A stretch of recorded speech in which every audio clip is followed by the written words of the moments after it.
વિદ્યાર્થી મિત્રો, સ્વાધ્યાય 5.2માં આપણે ગઈ વખતે પ્રશ્ન 3 જોયો. હવે પ્રશ્ન 4 એ ઉદાહરણ 4 જેવો છે. ત્યાર પછી પ્રશ્ન 5માં પદોની સંખ્યા મેળવવાની છે. તો એમાં એનું સૂત્ર મૂકશો તો એનની કિંમત મળી જશે. પદોની સંખ્યા એટલે એન. ત્યાર પછી પ્રશ્ન 6માં આપણે ઉદાહરણ 6 જેવું છે. તો ઉદાહરણ 6ના આધારે એ પણ ગણી શકાય. પછી પ્રશ્ન 7માં 31મું પદ મેળવવાનું છે.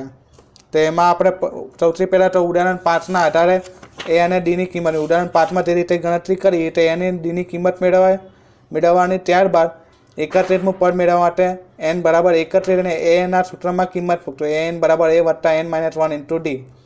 એમાં n બરાબર 31 રહી રહેતો. એટલે ઉદાહરણ 5ની જેમ ગણતરી કરીને એ અને ડી મેળવ્યા પછી 31મું પદ મેળવી શકાય.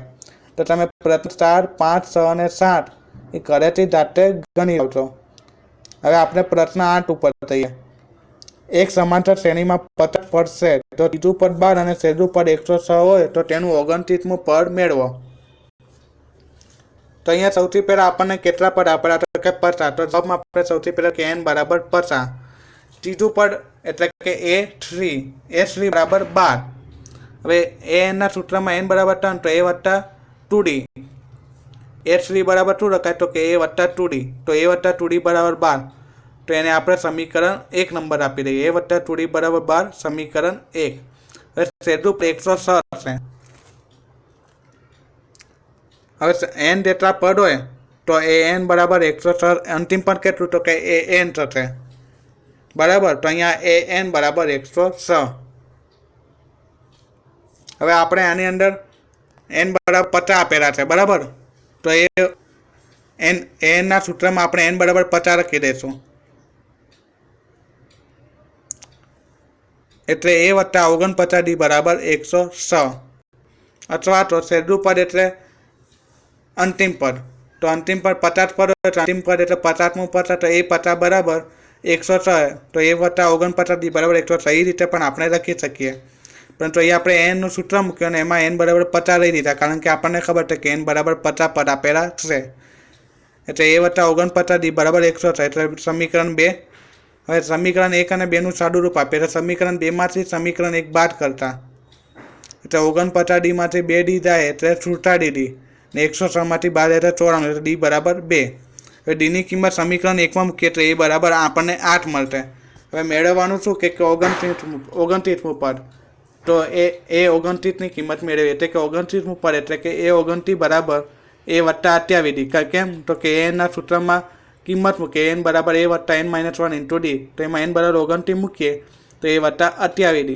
તો એ અને ડીની કિંમત મૂકી દઈએ. a બરાબર 8, d બરાબર 2. તો આપણને જવાબ મળશે 64. તો 29મું પદ આપણને મળી ગયું 64. ત્યાર પછી આપણે પ્રશ્ન 9ની વાત કરીએ. તો એમાં પણ કેવું છે કે ઉદાહરણ 5ની જેમ તમે પહેલાં એ અને ડીની કિંમત મેળવી દેશો. બરાબર. હવે એ અને ડીની કિંમત મળી જાય તો આપણે જાણી શકીએ કે શ્રેણીનું કયું પદ 0 થાય. એમાં એનની કિંમત તમારે મેળવીને છે કે ધારો કે એનનું પદ 0 છે એવું આપણે લઈ લેવાનું. બરાબર. અને એ n બરાબર 0 લઈ લેવાના અને એ રીતે ગણતરી કરશો તો તમને જવાબ મળી જશે. ઉદાહરણ 5 અને 4ના આધારે તમે પ્રશ્ન 9 ગણી શકશો. હવે આપણે જઈએ આગળ પ્રશ્ન 10 ઉપર.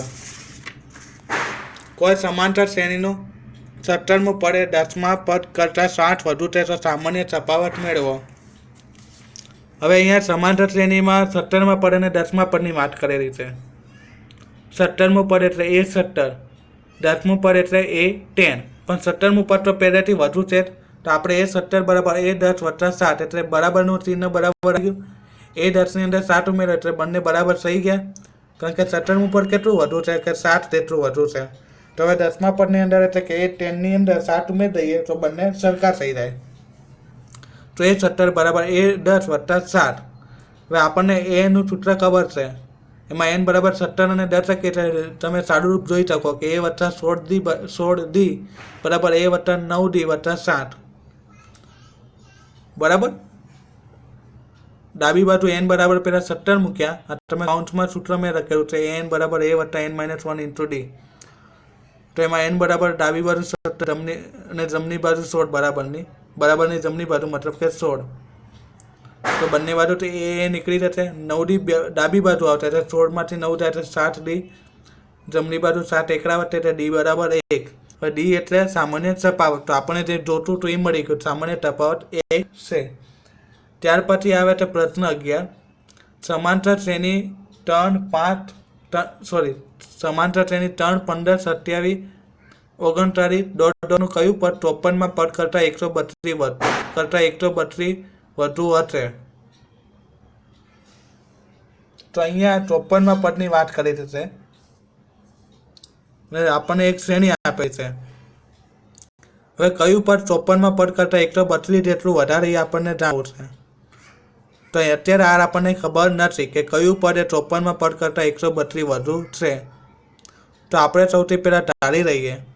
તો જવાબની અંદર આપણે લખીએ ધારો કે nમું પદ એ 54માં પદ કરતાં 132 જેટલું વધુ છે. હવે nમું પદ એટલે કયું? તો કે an. હવે an તો 132 જેટલું વધારે છે અને 54મું પદ કયું? તો કે એ 54. nમું પદ an, 54મું પદ એ 54. તો આ બંનેની આપણે સરખામણી કરીએ તો nમું પદ તો પહેલેથી વધારે છે. તો હવે આપણે 54માં પદમાં એટલે કે એ 54ની અંદર 132 ઉમેરી દઈએ તો બંને સરખા થઈ જાય. તો an બરાબર એ 54 વત્તા 132. હવે આપણને તો anનું સૂત્ર ખબર છે, એ આપણે લખીએ a વત્તા n માઇનસ 1 ઇન્ટુ d. હવે જમણી બાજુ પણ આ સૂત્ર રાખશે, પણ એમાં કેવું n બરાબર 54. તો એ 54 બરાબર અહીંયા ડાબી બાજુ nની કિંમત આપણે લખી નથી, કારણ કે n કેટલા તે આપણને ખબર નથી, પણ જમણી બાજુ એ 54. તો આ anના સૂત્રમાં જ કિંમત મૂકતો, પણ એમાં a અને d ની કિંમત આપણે હાલ લખતા નથી. બરાબર. એટલે a વત્તા n માઇનસ 1 એટલે 54 માઇનસ 1 ઇન્ટુ d, અને 132 તો છે સાદું રૂપમાં. હવે શું થશે? એની કિંમત આપણે શા માટે ના લખીએ? કારણ કે એ બંને બાજુથી નીકળી જશે. સમાંતર શ્રેણીમાં પ્રથમ પદ તો એક સરખું જ આવવાનું, કોઈ પણ પદની વાત ચાલતી હોય, 10મા પદ, 12મા પદ, કોઈ પણ પદની, તો એ તો એક સમાન જ રહેવાનું. એટલે આપણે જાણી જોઈને એની કિંમત અત્યારે લખી નથી. બાકી આપણે એ 54ની કિંમત મેળવી શકીએ, કારણ કે શ્રેણીનું પ્રથમ પદ પણ છે અને સામાન્ય તફાવત ડી પણ આપણી પાસે છે. પરંતુ આપણે એની કિંમત જાણી જોઈને નથી લખી, કારણ કે એ બંને બાજુથી ઉડી જશે એટલે સાદું સરળ બની જશે આપણા માટે. એટલે બંને બાજુથી એ નીકળી જશે. તો ડાબી બાજુ શું વધે? n minus 1 into 12, n minus 1 into 12. હવે જમણી બાજુ શું? 54માંથી 1 જાય 53 અને d બરાબર હવે આપણે લખીએ કે શું કેટલા મળશે આપણને? 12. આપણે સામાન્ય તફાવત d બરાબર 12, કારણ કે શ્રેણીમાં તમે જોઈ શકો કે 3ની અંદર 12 ઉમેરે એટલે 15, 15ની અંદર 12 ઉમેરે 27. અથવા તો આપણે એમ એ રીતે કે બીજું પદ માઇનસ પ્રથમ પડે એટલે 15માંથી 3 જાય એટલે 12, અને સાદું રૂપમાં 132 તો સરવાળામાં છે. તો આપણને કઈ રીતે સારું રૂપ અપાય તમે જોતા જશો. હવે આપણે અહીંયા n ની કિંમત આપણને મળી જશે n માઇનસ 1 ઇન્ટુ 12 બરાબર 53 ઇન્ટુ 12 ગુણાકારમાં ને પ્લસ 132. તો હવે સારું રૂપ આપીએ તો n માઇનસ 1 બરાબર 768/13 એનો જવાબ આવશે 64. પણ પેલી બાજુ માઇનસ 1 એને આ બાજુ ખસેડી રહીએ એટલે n બરાબર 65. એટલે 65મું પદ એ 53માં પદ કરતાં 132 વધુ છે. આપણે જે ધાર્યું હતું કે nમું પદ એ 54માં પદ કરતાં 132 વધુ છે, તો આપણને n બરાબર કેટલા મળ્યા? તો 65. એટલે કે 65મું પદ એ 54માં પદ કરતાં 132 વધુ છે. આપણને જે જવાબ જોતો તો એ આપણને મળી ગયો. એટલે આ દાખલાની અંદર આપણે આવો કોઈ પણ દાખલો આવું ગણી શકીએ કે ભાઈ કયું પદ એ 13મા પદ કરતાં 35 જેટલું વધુ છે, કયું પદ એ 48મા પદ કરતાં 10 જેટલું વધુ છે. બરાબર.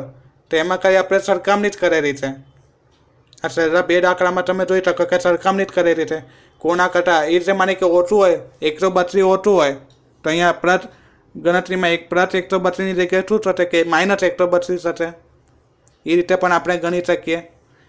એવું લખ્યું કે 54માં પદ કરતાં 132 ઓછું હશે, વધુની જગ્યાએ ઓછું આપ્યું હોય તો માઇનસ કરી નાખવાના, તો એટલા ઘટી જાય એટલે બાદ બાકી થાય એટલે કે માઇનસ લખી દેવાના. તો એ રીતે તમે કોઈ પણ દાખલો ગણી શકો. અહીંયા રકમમાં ફેરફાર થાય પણ આ દાખલાઓના આધારે તમે કોઈ પણ દાખલો ગણી શકો. બરાબર. તો આપણને અહીંયા જવાબમાં મળી ગયું કે 65મું પદ એ 54માં પદ કરતાં 132 વધુ છે.